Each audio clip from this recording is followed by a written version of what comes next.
11-январда болуп өткөн шайлоодо Садыр Жапаров утуп чыкты. Ал эми референдумда добуш бергендердин 81% президенттик башкаруу формасы үчүн добушун берген. Ал эми Садыр Жапаровдун өмүр баянына кайтылсак. Садыр Жапаров 1968 жылы 6-декабрда Ысык көл облусунун Түп районундагы Кең Суу айылында туулган. Быйыл ал 53 жашта. Жапаровдун бою 176 сантиметр, салмагы 89 килограмм. Билими 1986 жылы орто мектепти аяктап, Фрунзе мамлекеттик дене тарбия жана спорт институтуна тапшырган. Аскерде кызмат өтөп келгенден кийин университетти аяктап, ал жака кабыл алынгандан 1 жылдан кийин чакырылган. Экинчи билими юридикалык. Ал жогорку кеңештин депутаты болуп турган учурда алган. Үй бүлөсү. Жапаров көп балалуу үй бүлөдө 4-чү бала болуп төрөлгөн. Анын атасы Нуркожонун 11 баласы бар. Асхат, Сабыр, Райкул, Садыр, Дөөлөтбек, Эркинбек, Салтанат, Орозбек, Аскарбек, Райхан жана Гүлбайра.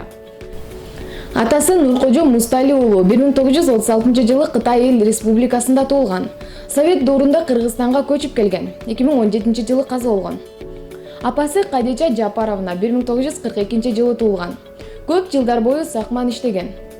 Жаңы төрөлгөн козуларды багуучу жумуш бул. 2019 жылы 7 мартта каза болгон. Айрым маалымат каражаттары 2006 жылы Эркиндин бир тууган агасы кырсыктан каза болгондон кийин Жапаров уулун колго алган деп жазышат. 2020 жылы парламенттик шайлоо учурунда Сабыр Мекенчил партиясынын тизмесинде 2-чи орунду ээлеген. Жапаровдун жубайы Айгүл Асанбаевна 48 жашта. Алар Садыр Жапаров менен коңшу айылдарда жашап, достору менен жаратылышка сапар учурунда тааныштырган. Жапаров жазасын колонияда өтөп жатканда аялы нааразычылык акциясына чыгып, интервью берген учурлары да болгон. Айгүл Асанбаева Түп районунун Санташ айылында төрөлүп, мектепти аяктагандан кийин Каракол шаарындагы медициналык окуу жайга тапшырган. Кийин Ишеналы Арабаев атындагы университеттин педагогикалык факультетин аяктаган. Балдары. Айрым маалымат каражаттары жубайлардын 4 баласы бар. Уулдары Дастан, Рустам, Нурдөөлөт жана кызы Жанайым деп айтылат. Бирок маектердин биринде Асанбаева үй бүлөсү Садыр Жапаровдун энеси кырсыкта кабылып, аялы менен каза болгон Ринаттын тарбиясын алгандыгын айткан. Жапаровдун туң уулусу Дастан 2019 жылы август айында кырсыктан каза болгон. Рустам 2019 жылы үйлөнгөн. Жетөгүз районунун Саруу айылынын аялы. Анын кайнатасы көп жылдан бери Кумтөрдө иштеп келген. Нурдөөлөт менен Жанайым ЖМКлардын маалыматы боюнча аутсада окушат. Бизнес жана башкаруу.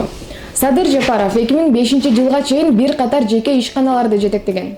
Ал 1996 жылы Солтонкол дыйкан чарбасынын башчысы, Кергей Мунай компаниясынын директору жана Ысык көл облусунун ички иштер башкармачылыгынын Атайын ротасынын инспектору болгон. 1998 жылдан 2001 жылдары күйүүчү, майлоочу материалдарды жеткирүү менен алектенген. Гүзел компаниясынын башкы директору болуп иштеген.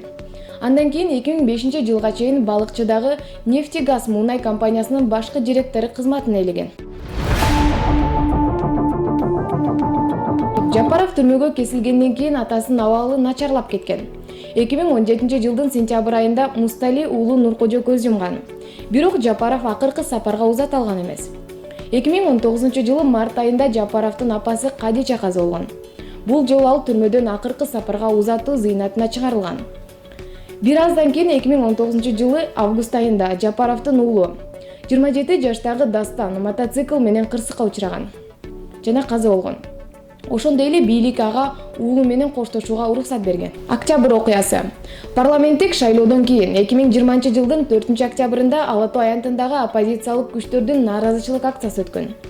Парламенттик шайлоонун алдын ала жыйынтыгына нааразы болгон бир нече миң адам чогулган. Ак үйдүн дарбазасын чабуул жасоо аракетинен кийин полиция менен митингчилердин ортосунда кагылышуу болгон. Түндө нааразычылык акциясына чыккандар Ак үйдү басып алышкан. 6-октябрда караган түнү митингчилер Садыр Жапаровду жана башка көптөгөн саясатчыларды бошотушкан.